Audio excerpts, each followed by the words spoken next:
विश्वानि देव सवितर दुरितानि पराशुभ यद भद्रं तन्नया शुभ। बोलिए सच्चिदानंद भगवान की जय।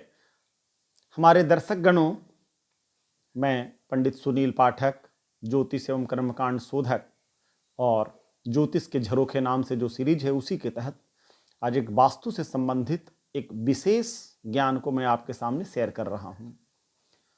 हम सब इस धरती पे बसे हुए हैं, धरती को माता मानते हैं और जितना जगह प्लॉट मैं अपने मकान बनाने के लिए व्यवस्थित करता हूं, उस मकान के घेरे को वास्तु पुरुष मानते हैं। तो जब उस घेरे में, उस जगह पे हम मकान बनाना चाहते हैं तो ईश्वर को साक्षी मान करके उस जगह को यह भाव दिखलाना पड़ता है कि मैं इस जगह पे मकान बना के रहूंगा।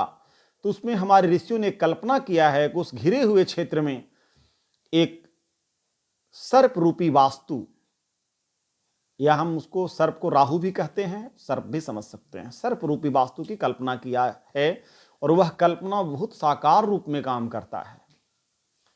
तो वह जो राहु या सर्प है, राहु इसलिए कहा गया है कि वह सर्प हमेशा अप्रदक्षिण एंटी क्लॉकवाइज भ्रमण करते रहते हैं उस धरती में, ऐसी परिकल्पना है। जैसे आप जहां पे जगह लेते हैं उसमें पूरा, पश्चिम, उत्तर, दक्षिण 4 दिशा और 4 कोने हैं, तो हमेशा उस सर्प रूपी राहु या वास्तु का मुख जिस साइड होगा उसी के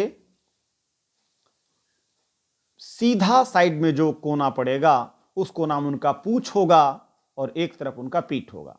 जैसे ईशान कोण में मुंह और भंडार यानी वायव्य कोण में उनका पीठ और नैऋत्य कोण में उनका पूंछ होगा और अग्नि कोण खाली होगा। तो जहां पे खाली होगा उस जगह पे भूमि परीक्षण के लिए या मकान बनाने के लिए हम उस जगह पे खाद खनेंगे, पूजा करेंगे और नींव स्थापित करेंगे, यानी आरंभ करेंगे। वहां से बनाने के लिए यह विचार बताया गया। हमारे विशिष्ट वास्तु के ग्रंथों में इसका विशद वर्णन है। इसमें 3 तरह के वास्तु पूजन अर्थात नींव पूजन का विधान है। मकान बनाएंगे उसके लिए वास्तु का एक अलग रूप, मंदिर निर्माण करेंगे उसमें जो मंदिर का आरंभ का पूजन होगा उसमें वास्तु का एक अलग रूप, और जलाशय, तालाब, कुआं वगैरह जब बनवाते हैं, पहले बनते थे, अभी भी आप जलकूप करवाते समय उसका विचार कर सकते हैं, तो उसका कुछ अलग विधान है। उसका विधान कैसे है, तो आपको पंचांग में सूर्य किस राशि में स्थित हैं उससे आपको चलना होगा। सूर्य की राशि की जानकारी आपको होनी चाहिए, वो कोई भी पंचांग के जानकार से आप पूछ सकते हैं। उसमें विचार यह है कि सिंह राशि से 3 राशि अर्थात सिंह, कन्या, तुला में जब सूर्य रहे तो अग्नि कोण जो है वो खाली रहेगा, यानी अग्नि कोण में आपको नींव देना है, खाद खनना है। और वृष से 3 राशि, वृश्चिक, माफ करेंगे, वृश्चिक राशि से 3 राशि यानी वृश्चिक, धनु और मकर, इन 3 राशियों में जब सूर्य रहे तो ईशान कोण में, और कुंभ से 3, कुंभ, मीन, मेष, इन 3 राशियों में जब सूर्य रहे तो वायव्य कोण में, भंडार कोण में, और वृष से 3 राशि यानी वृष, मिथुन और कर्क, इन राशियों में नैऋत्य कोण में ये मकान बनाने की पद्धति।